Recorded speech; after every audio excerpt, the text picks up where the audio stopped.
நேயர்கள் அனைவருக்கும் வணக்கம். வெண்முரசு எழுத்தழல் அத்தியாயம் 21. முகில்திரை 14. சோனிதபுரியிலிருந்து வெளியே சென்றதும் அபிமன்யு பிரலம்பனிடம், உடனடியாக சிருங்கபிந்துவிற்கு செய்தி அனுப்ப வேண்டும். புறா உள்ளதா என்றான்.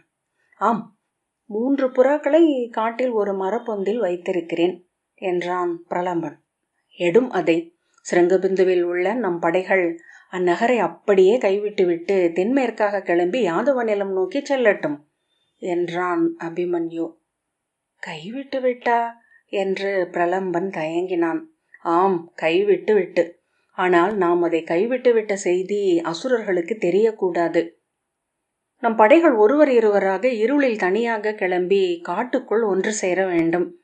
அங்கே சிருங்கபிந்துவில் 10 படை வீரர்கள் மட்டும் திறனுள்ள தலைவன் ஒருவனுடன் இருக்கட்டும். அத்தனை காவல் மாடங்களிலும் 2 வில்லவர்கள் மிச்சம் இருக்க வேண்டும். பிரலம்பன், அவர்கள் அசுரர்களை எத்தனை நேரம் எதிர்க்க முடியும் என்றான். அங்குள்ள அசுரர்கள் அனைவருமே சிறை இருக்க வேண்டும்.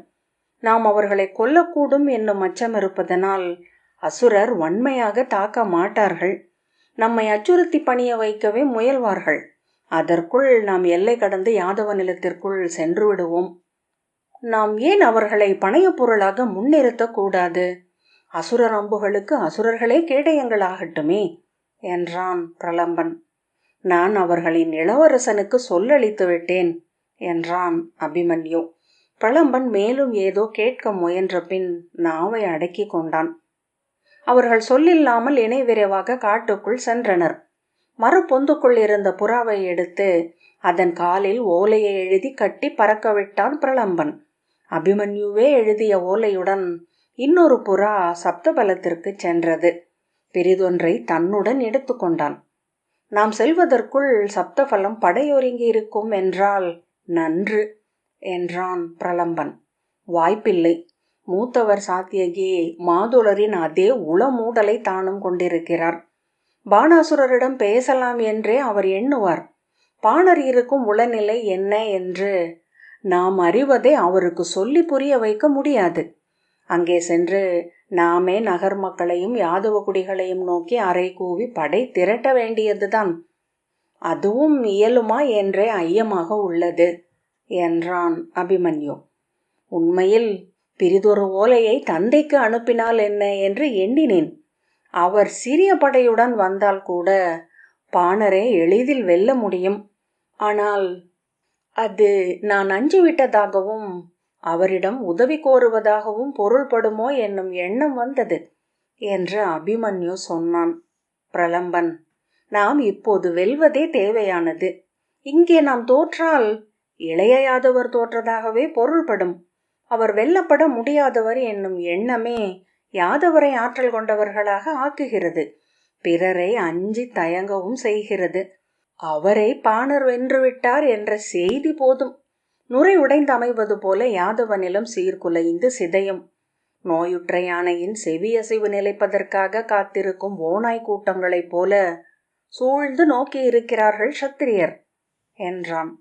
ஆம், ஆனால் நான் பிரிதொருவர் உதவியை கோரியதாக ஆகக்கூடாது என்று அபிமன்யு சொன்னான்.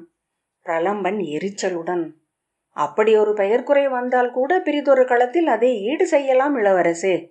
இப்போது நாம் யாதவர் நிலத்தையும் இளைய யாதவர் புகழையும் காத்தாக வேண்டும். நாம் வேறெதையும் எண்ண முடியாது என்றான் அபிமன்யு. ஆம், ஆனாலும் என்னால் அது இயலாது. நான் வில்லேந்தி சென்று பாணரிடம் போரிட்டு இறப்பேன். அதன் பின் எந்தைக்கு செய்தி செல்லட்டும். அதுவரை கூடாது என்றான். இது வீண் ஆணவம், முதிரா சொல் என்று பிரலம்பன் கூவினான். ஆம், அதுவே நான். என்னால் பிரிதொன்று ஆற்றவியலாது. பிரலம்பன், நான் ஸ்ரீதமரிடம் சொல்கிறேன், சாத்தியகியிடம் சொல்கிறேன். அவர்கள் ஓலை விடுக்கட்டும் என்றான். இல்லை, அது என்னை அவர்கள் நம்பவில்லை என்றே பொருள்படும். அவ்வாறு நிகழும் என்றால் ஒருபோதும் நான் எந்தை வரும் வரை காத்திருக்க மாட்டேன் என்றான் அபிமன்யு.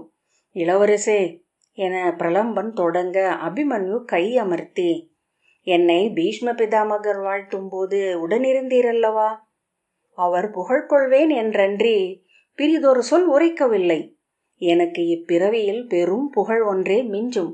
வேறெதுவும் கைப்படாது. நிமித்திகர்களின் பொய்யா மொழி அது என்று சொல்லி புன்னகைத்தான். என் களங்கள் நான் பிறப்பதற்கு முன்னரே ஒருங்கிவிட்டன பிரலம்பரே. பிரலம்பன் அவனை நோக்கி கொண்டு சில கணங்கள் புறவியில் அமர்ந்திருந்த பின் முகம் திருப்பி கொண்டான். அவர்கள் யாதவ நிலத்தை அடைவதற்குள்ளாகவே சிருங்கபிந்துவிலிருந்து வேட்டுவர் தலைவன் மூர்த்தனின் தலைமையில் அவனுடைய சிறிய படை கிளம்பி அங்கே வந்திருந்தது. அவர்களின் புறவி குளம்படி யோசையை தொலைவிலேயே கேட்டு மரக்கொண்டைகளில் ஏறி நோக்கி முழவொலி செய்தி அளித்தனர் வழிநோக்கர். அவர்கள் அணுகியதும் மூர்த்தன் புறவியில் தன் தோழர்கள் தொடர அவனை நோக்கி வந்து தலை வணங்கினான். கடம்பர் கோட்டையின் பொறுப்பை ஏற்றுக்கொண்டார். இறுதி வீரன் உயிருடன் இருப்பது வரை கோட்டை அசுரரிடம் பணியாது என உறுதி சொன்னார் இளவரசே என்றான் மூர்த்தன். அபிமன்யு வெறுமனே தலை அசைத்தான். மர நிழலில் சற்று இளைப்பாரி புறவையை மேயவிட்டு உடல் உருவி இளைப்பாற்றிய பின் உடனே மீண்டும் கிளம்பினர். அபிமன்யுவின் ஆணைகளை பிரலம்பன் உரத்த குரலில் கை அசைவுகளுடன் அறிவிக்க படை வெறும் குளம்படி யோசைகளாகவே அவனை தொடர்ந்தது. நடந்ததென்ன என்று அனைவரும் அறிந்துவிட்டிருந்தனர். எவ்வகையிலோ தோல்வி என்னும் எண்ணமும் சோர்வும் அவர்களிடையே இருந்தது. மிகச் சிறிய படையாக அசுர நிலத்திற்குள் ஊடுருவி சென்ற போதிருந்த ஆணவமும் களிப்பும் முற்றாக அழிந்து விட்டிருந்தன. அந்த சோர்வு குதிரை குளம்படிகளிலேயே தெரிவதை பிரலம்பன் விந்தையுணர்வுடன் எண்ணிக்கொண்டான். முன்னால் சென்று மரங்களின் மேல் ஏறி நோக்கி அறிவுறுத்தி மேலும் சென்ற வழி நோக்கிகளில் ஒருவனின் முழ ஓசை எழுந்தது. அபிமன்யு புறவியை நிறுத்தினான். நம்மவர் என்றான். சாத்தியகி, அவரேதான் என்று பிரலம்பன் கூவினான். கேளும் என்றான் அபிமன்யு. சற்று நேரத்திற்குள் முழவுகள் ஒரே குரலில் பிரத்யும்னர் பிரத்யும்னர் என்று ஓசையிடத் தொடங்கின. பிரத்யும்னரா என்று பிரலம்பன் வியந்தான். படை, பெரும் படை என்று முழங்கின முழவுகள். அபிமன்யு திரும்புக என ஆணையிட்டான். இளவரசே, நாம் தேடியது இதுவே, யாதவ படை என்றான் பிரலம்பன். ஆம், ஆனால் நாம் அவர்களுடன் சேர்ந்து கொள்ளப் போவதில்லை. நாம் முன்னால் செல்ல போகிறோம். ஆசுரத்திற்குள் ஊடுருவி சென்று மீண்டும் சிருங்கபிந்துவை அடைவோம். பிரலம்பன் நாம் மட்டுமா என்றான். அங்கே நாம் கடம்பரையும் நம்மவரையும் விட்டு வந்துள்ளோம். அவர்களை நம்மால் காக்க முடியும். நாம் அவர்களை மீட்டதுமே நம்மை அசுரர்கள் சூழ்ந்து கொள்வார்கள். அதற்குள் பிரத்யும்னரின் படைகள் அவர்களை மறுபக்கம் தாக்கும். நாம் மீண்டுவிட முடியும். பிரலம்பன் அவர்களை உயிரளித்து கோட்டையை காக்கும்படி ஆணையிட்டவர் நீங்களே என்றான். ஆம், ஆனால் அவர்களை காக்க ஏதேனும் ஒரு வழி இருக்குமென்றால் அதை நான் தவிர்க்க கூடாது. என் உயிரை எண்ணி தயங்கவும் கூடாது. பிரலம்பன் திரும்பி ஆசுரத்திற்குள் நுழையும்படி அபிமன்யு விடுத்த ஆணையை தெரிவித்ததும் வேட்டுவர் படை உள்ள கிளர்ச்சி கொண்டது. வெறி கூச்சலுடன் வில்களை தூக்கி ஆட்டியபடி புறவிகளை திருப்பினர். செல்க என அபிமன்யு ஆணையிட்டதும் அச்சிறிய படை இலைத்தழைப்பை காற்றென ஊடுருவி ஆசுரத்தின் எல்லையை நோக்கி சென்றது. முன்னரே காவல் மாடங்களில் இருந்தவர்களை அவர்கள் வீழ்த்திவிட்டிருந்தமையால் மிக எளிதாக எல்லை கடந்து ஆசுரத்தின் அடற்காட்டுக்குள் சென்றனர். மேலும் மேலும் விரைவதற்காக அபிமன்யு கை காட்டிக்கொண்டே இருந்தான். ஒரு கட்டத்தில் விரைவே விரைவுக்கான பயிற்சியை அளிக்க புறவைகள் அம்பு கூட்டம் போல சென்றன. தொலைவில் முரசொலியை அபிமன்யு கேட்டான். அவர்கள் சிருங்கபிந்துவை தாக்குகிறார்கள் என்றான். பிரலம்பன் நாம் அங்கிருந்து வெளியேறியதை அறிந்து விட்டார்கள் என்றான். நம் புறவி குழம்பு தடமே காட்டிவிடும். ஒரு நாள் காலப்பழுதை மட்டுமே நான் எதிர்பார்த்தேன் என்றான் அபிமன்யு. செல்க, நாம் அவர்களை பின்னின்று தாக்க வேண்டும். அவர்கள் சிருங்கபிந்துவை வெல்வதற்குள் நாம் அவர்களை வென்றாக வேண்டும் என்றான். அவர்கள் சிருங்கபிந்துவை வென்றுவிட்டால் நாம் உருவாக்கிய கோட்டையே நமக்கு எதிரியாக நின்றிருக்கும். அவர்கள் அதை எளிதில் வெல்ல முடியுமா என்றான் பிரலம்பன். அவர்கள் போரை தொடங்கியதுமே கோட்டை வலுவாக இருப்பதை உணர்ந்திருப்பார்கள். ஆகவே மேலும் மேலும் படைகளை கொண்டு சூழ்வார்கள். அங்கே பணயமாக அவர்களின் அரச குடிகள் உள்ளனர். போர் நீள்வதனால் அவர்கள் உயிரிடருக்கு ஆளாகக்கூடும். ஆகவே எண்ணவும் பொழுதளிக்காமல் விரைந்து போரை முடிக்கவே முயல்வார்கள் என்றான் அபிமன்யு. அச்சுறுத்தி வெல்லவே முடியாதென எண்ணச் செய்து செயலிழக்க வைப்பதையே எவரும் இத்தருணத்தில் தெரிவு செய்வார்கள். போர் தொடங்கி பல நாழிகை பொழுது கடந்து விட்டிருக்கிறதென நினைக்கிறேன். போர் முரசின் ஒலியில் மெல்லிய தளர்வு இருக்கிறது. ஆனால் அவர்கள் மூங்கில் கோட்டையை கடப்பதென்பது என பிரலம்பன் தயங்க, அங்கிருந்து வரும் அம்புகளை விட 3 மடங்கு வீரர்களை அனுப்பினால் போதும். இறந்தவர்களின் உடல்களே மேலும் செல்பவர்களுக்கு கேடய காப்பென்றாகும் என்றான் அபிமன்யு. முரசொலி மிகுந்து வந்து அவர்களை சூழ்ந்து கொண்டது. முதலில் சென்ற வழிநோக்கு படை வீரன் கை காட்டினான். கை அசைவுகள் வழியாக செய்தி வந்து சேர்ந்தது. கோட்டையை சூழ்ந்து தாக்குகிறார்கள். 5000 படை வீரர்களுக்கும் மேலாகவே இருப்பார்கள். 5000 என்ற எண்ணிக்கையை மீண்டும் ஒரு முறை சொன்னான் காவலன். பிரலம்பன் திரும்பி அபிமன்யுவை பார்த்தான். அவன் அதை கேட்டதாகவே தெரியவில்லை. அம்பு போல கை காட்டிவிட்டு அபிமன்யு புறவையில் முன்னால் பாய்ந்தான். அவன் படை அம்பு வடிவில் குவிந்து அவனை முனை கொண்டது. புறவையில் இருந்தபடியே அம்புகளை ஏவியபடி அவர்கள் பாய்ந்து சென்று அசுரப்படைகளை பின்னால் தாக்கினர். முடிந்தவரை முழவுகள் ஒலிக்கட்டும் என்று அபிமன்யு கூவினான். அனைத்து முழவுகளும் முழங்க வீரர்கள் வெறி கூச்சலிட்டனர்.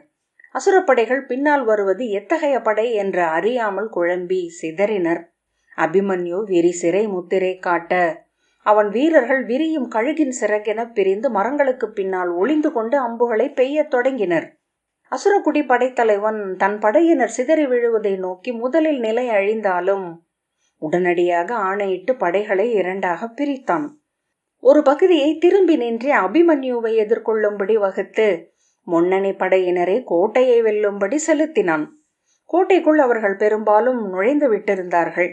மூங்கில் வேலி உடைந்து உருவான இடைவெளி வழியாக சென்ற புறவிகள் உள்ளும் வெளியிலும் சிதறி கிடக்க, அடுத்த அலையாக முன்னேறிய வில்லவர்கள் தவழ்ந்து சென்று புறவிகளின் உடல்களுக்கு பின்னால் மறைந்து கொண்டு உள்ளே 2ஆம் வேலிக்கு அப்பால் உடல் மறைத்து அமர்ந்து தங்கள் மேல் அம்பு செலுத்தியவர்களை நோக்கி அம்புகளை ஏவினர். அபிமன்யுவின் அம்புகள் முழு அசுரப்படையையும் கடந்து சென்று அந்த வேலி உடைவினூடாக உள்ளே செல்ல முயன்ற அசுர வீரர்கள் மேல் தைத்து அவர்களை வீழ்த்தின. பிற எவராலும் அத்தொலைவு வரை அம்பெய்ய முடியவில்லை. அவ்வளவு தொலைவுக்கு அம்புகள் செல்லும் என்பதை அசுரப்படை தலைவனால் நம்ப முடியவில்லை. அந்த அம்புகளை தடுங்கள் என்று அவன் கூவிக்கொண்டே இருந்தான். மேலும் மேலும் என அந்த வாயிலில் அவனுடைய வில்லவர்கள் வீழ்ந்து ஒருவர் மேல் ஒருவர் என குவிந்தனர். எதிரி விழி எதிரே தெரியாதிருந்தமையால் அவர்கள் உளச்சோர் உற்றனர். மெல்ல பின் வாங்கலாயினர். விடாதீர்கள், அந்த வாயிலை இப்போதே நாம் கடந்தாக வேண்டும் என அவன் கூவினான். 3 மடங்கு வில்லவர்கள் திரண்டு அந்த சிறு உடைவு வழியை நோக்கி செல்வதை அபிமன்யு கண்டான். ஒரு கணமும் நிலைக்காமல் அம்புகள் சென்றபடியே இருக்க விழி விலக்காமல் அவன் பிரலம்பனுக்கு ஆணையிட்டான். நம் வீரர்கள் அனைவரும் கோட்டையின் பின்பக்கம் செல்லட்டும். அங்கே ஏதேனும் ஒரு புள்ளியை உள்ளிருந்து உடைத்து கோட்டை காவலர் அனைவரும் வெளிவரட்டும். அவர்களை அழைத்து கொண்டு காட்டுக்குள் செல்லும். நான் இவர்களை அதுவரை தடுத்து நிறுத்துகிறேன். நீங்கள் தனியாகவா என உள்ளம் கேட்ட பின்னரும் சொல்லெழாமல் தலைவணங்கிய பிரலம்பன் ஆணைகளை பிறப்பித்தபடி விலகிச் சென்றான். அவன் கையசைவில் விரிசிறை குவிந்து நாகம் என்றாகி காட்டுக்குள் வளைந்து ஊடுருவி சென்றது. முழவோசை எழுந்து நின்று ஆணையிட்டது. தென்புறம் ஒரு துளை திறக்கட்டும். அனைவரும் வெளியேறுக. ஆணை, அனைவரும் வெளியேறுக. கோட்டைக்குள் இருந்து ஆணை ஏற்கப்பட்டதே என முழவு அறிவித்தது. அபிமன்யுவின் அம்புகள் அரை நாழிகை பொழுது வரை அங்கே ஒரு படை உள்ளது என்றே அசுரரை எண்ணச் செய்தன. பின்னர் தான் கோட்டையின் இடைப்பழுது மட்டுமே தாக்கப்படுகிறது என அசுரர் படைத்தலைவன் உணர்ந்தான். அப்படியென்றால் படைகள் முற்று அழிந்திருக்க வேண்டும். ஆனால் அவ்வாறு முற்று அழிவது இயல்வதல்ல. மறுகணமே அவனுக்கு நிலைமை புரிந்தது. சூழ்ந்து கொள்க, ஒருவரும் கோட்டையிலிருந்து வெளியேறலாகாது என அவன் ஆணை கூவியபடி படை முகப்பு நோக்கி ஓடினான். அதற்குள் தென்புறம் கோட்டை உள்ளிருந்து உடைந்து திறக்க அம்புகளை பெய்தபடியே உள்ளிருந்து வேட்டுவ வீரர்கள் வெளியே வந்தனர். முன்னரே அவ்வழியில் பிரலம்பனின் தலைமையில் சென்ற படை வீரர்கள் அம்பு செலுத்தி அசுரர்களை வீழ்த்தியும் விலக்கியும் உருவாக்கியிருந்த பாதையினூடாக அவர்கள் விரைந்து வந்து சேர்ந்து கொண்டார்கள். அந்த படை காடுகளுக்குள் புகுந்து யாதவ நிலம் நோக்கி சென்றது. அசுரப்படைத்தலைவன் கோட்டையை கைவிடுக, தப்பிச் செல்பவர்களை துரத்தி பிடியுங்கள் என ஆணையிட்டான். ஏதோ ஓர் உள எழுச்சியில் அவன் யானையொன்றின் மேல் ஏறிய கணம் அவனை அபிமன்யுவின் அம்பு வீழ்த்தியது. அசுரப்படை குழம்பி முட்டி மோதியது. அம்பு வந்த திசையை அசுரர் உய்தறிந்து விற்களுடன் கிளம்பி விரைந்து வந்தனர்.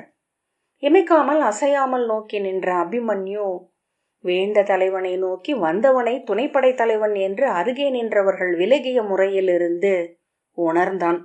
வீழ்ந்த தலைவனை நோக்கி வந்தவனை துணைப்படை தலைவன் என்று அருகே நின்றவர்கள் விலகிய முறையிலிருந்து உணர்ந்தான். அபிமன்யுவின் இன்னொரு அம்பு அவனையும் வீழ்த்தியது. சினம் மீதூர கூச்சலிட்டபடி கையசைத்தவன் அதற்கடுத்த நிலையினன் என உணர்ந்து அவனையும் வீழ்த்திய பின் அவன் புறவியை திருப்பி காட்டுக்குள் விரைந்தோடினான். மிக அருகே அவனை நெருங்கிவிட்டிருந்த அசுரப்படையினர் குளம்படி யோசையை கேட்டனர். அது இளவரசனேதான், ஐயமில்லை, கொல்லுங்கள், புறவியின் குளம்புகளை குறிவையுங்கள் என்று வில்லவர் தலைவன் கூவினான். நோக்குக, அவர் உடலை விட புறவியுடல் சிறந்த இலக்கு, வீழ்த்துக. வில்லிருகும் ஒலி கூட அபிமன்யுவுக்கு கேட்டது. அருகே மரங்களில் அம்புகள் வந்து தைத்து சிறகதிர்ந்தன.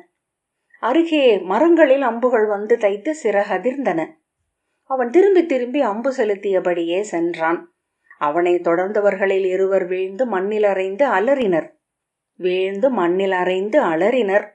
அவர்களின் புறவிகள் நிலை அழிந்தன என்றாலும் பயிற்சியினால் அங்கேயே நிற்காமல் விலகி அடுத்த புறவிக்கு இடைவெளி விட்டன.